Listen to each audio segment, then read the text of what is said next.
Hello guys, and in today's video we're going to be working on or going over a Warlock build that I've made, and it is the best arc supported build I could come up with. This is something that I definitely tell a lot of the people that I'm helping to use if they are not the greatest player in the world. This is a very good build, really sets them up for a lot of success and really benefits me and whoever I am having help me help people. So without further ado, let's get into the subclass of the Stormcaller.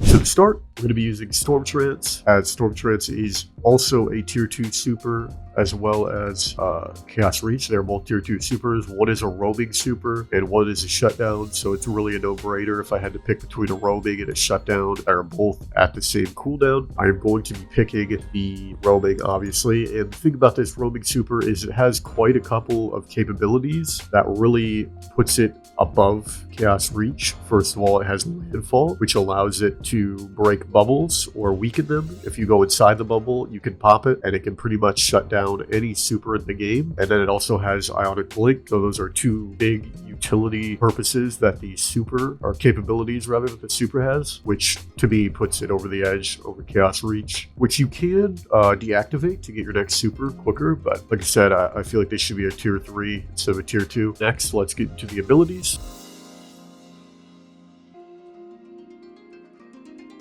I'm going to be using a Healing Rift, which allows you to have Arc Souls, and if you become amplified, then your Arc Souls will are supercharged and gain increased fire rate. It will have Burst Glide and Ball Lightning, which is effective up to 29 meters. This melee can literally hit someone from 29 meters. I will say it will experience a little bit of a damage drop-off, but it still can hit you. But at 30 meters exactly, it will not be able to hit you any longer. We'll be pairing that with the Storm Grenade, as that is one of the better grenades. I actually do not have the other grenades locked on my Warlock, but it would either be Storm or Pulse. And I like Storm because of the decreased cooldown. And then obviously for the aspects, I am using Arc Souls and Electrostatic Mine. I haven't actually used the Lightning Surge aspect, but I think for this build, this is going to be what you want. Then also, I will be pairing it with Spark of Shock, Spark of Feedback, Spark of Recharge, and Spark of Magnitude. Spark of Shock, Spark of Recharge, and Spark of Magnitude all have synergy with the grenade. This gives you 10 resilience and makes it so your melee does more damage than someone melees you. And if you're in a Stag Rift, you'll already have more resil, so you'll definitely be able to win those melee battles. In your Rift, the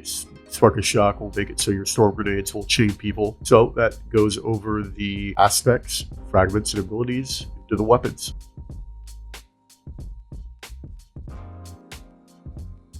For the weapons, we have no time to explain.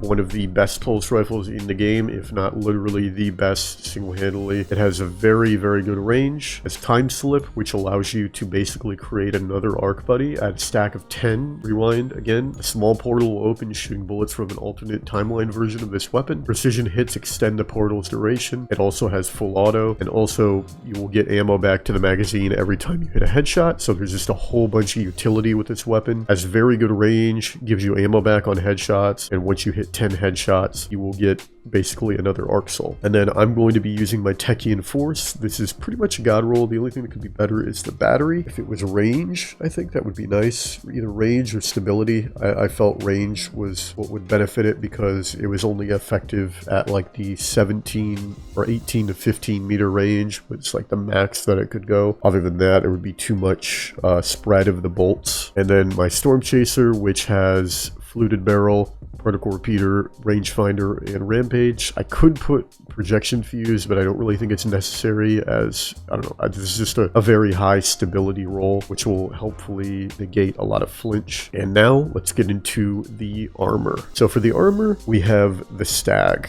And what this does is, when you put your Rift down, you provide damage reduction to allied guardians standing in it, and when you are weakened, or when you're critically wounded, you gain Rift energy. And then on your deaths, you create a Healing Rift. rift on your dead body. And one thing about this build is Spark of Recharge and the Stag kind of have some synergy, because Stag will regenerate your rift, and then Spark of Recharge will regenerate your grenade and your melee. So, and then we're going to have Pulse Rifle Loader and Fastball and Quick Charge, or Taking Charge rather, my bad. And then Unflinching Pulse Rifle Aim and Powerful Friends to help with strafe speed, getting your super, because it does allow you, when you become charged with light, nearby allies also become charged with light, has a little bit of synergy with becoming charged with light. And then we also have Quick Charge, which gives you more handling on your fusion rifle. So instead of 37, I'm at like, what would that be? That's like almost 60 something, because it adds 25 extra, or almost, I don't know, it's 25 extra on top of the 37. And then we have double utility kickstart, taking 2 seconds off my rift, and also for higher energy fire rather, which allows me to do a little bit of extra damage at times with these weapons, which is always nice. No one ever dislikes a little bit of extra damage. Oh yeah, one last thing as well, harmonic siphoning has some utility,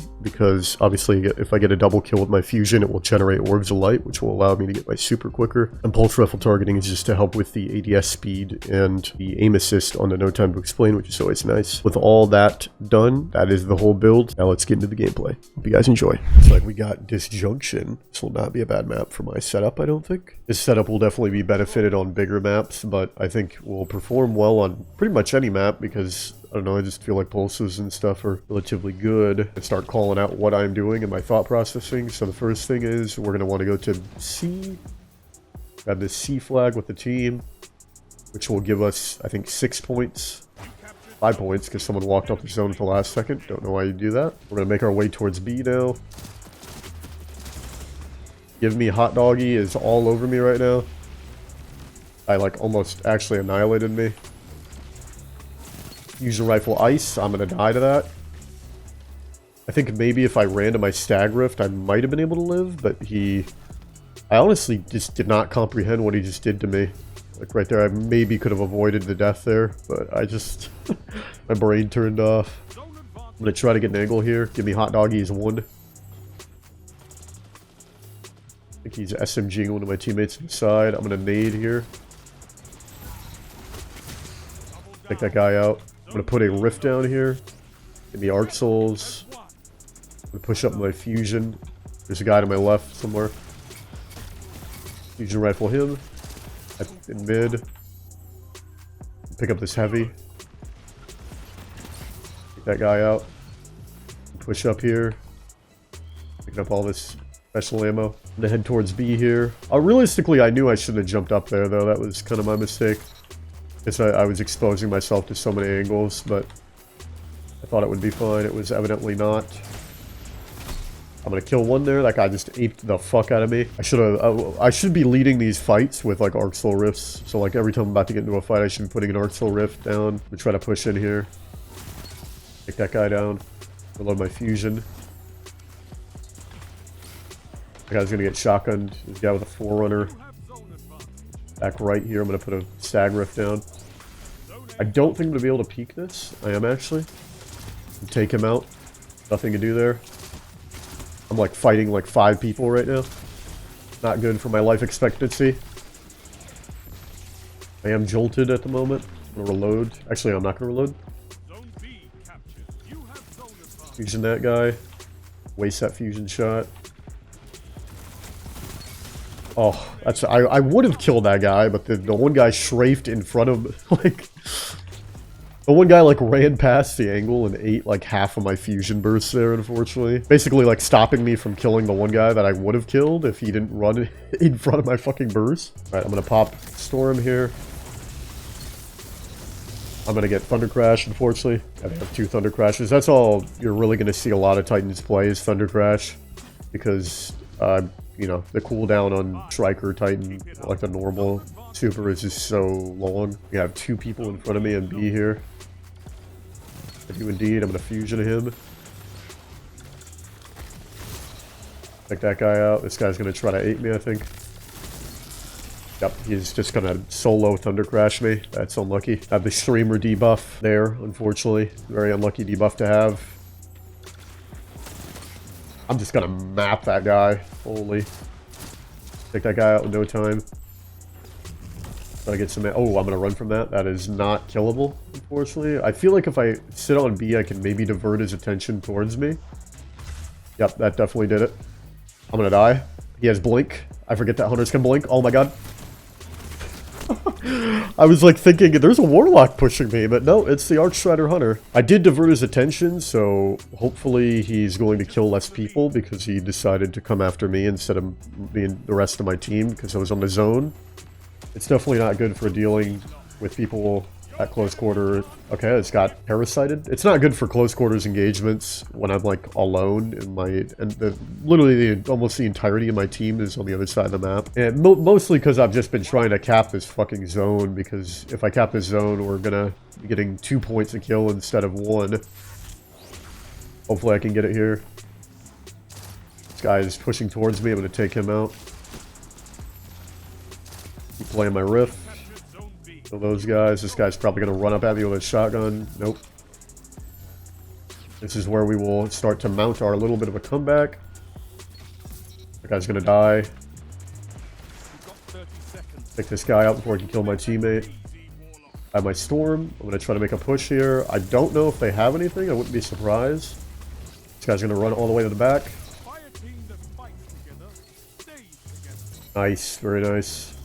Tap this zone, get a little bit of points off that, and there we go. That's all it took, was that little push to get B, and we were able to secure the win. It was very frustrating getting that zone though, because I had like very little help doing so, but eventually I was able to sneak my way onto it and get it. So anyway, name of the game with this is pretty much just like securing areas and locking them down. It's very tough to push when you have no support, and like a lot of people are like playing close quarters with better weapons for the occasion. But this build is definitely very strong. I'm not really too sure. You can pretty much use whatever fusion rifle and stuff that you want to use. I just was using 2 arc weapons because they do have synergy with the arc subclass. If you guys did enjoy the video, please make sure to like, comment, subscribe. As well, hit the bell below for notifications. I upload new videos every day at 1 p.m. EST. And if you want me to make more videos like this, please make sure to let me know. And leave a comment below saying what you liked about it, what you didn't like, if there was anything that you liked or didn't like, and if you have any more recommendations for other things in the future, or videos like this in the future that I do make, please make sure to let me know. Yeah, and I'll see you guys next one. Peace out.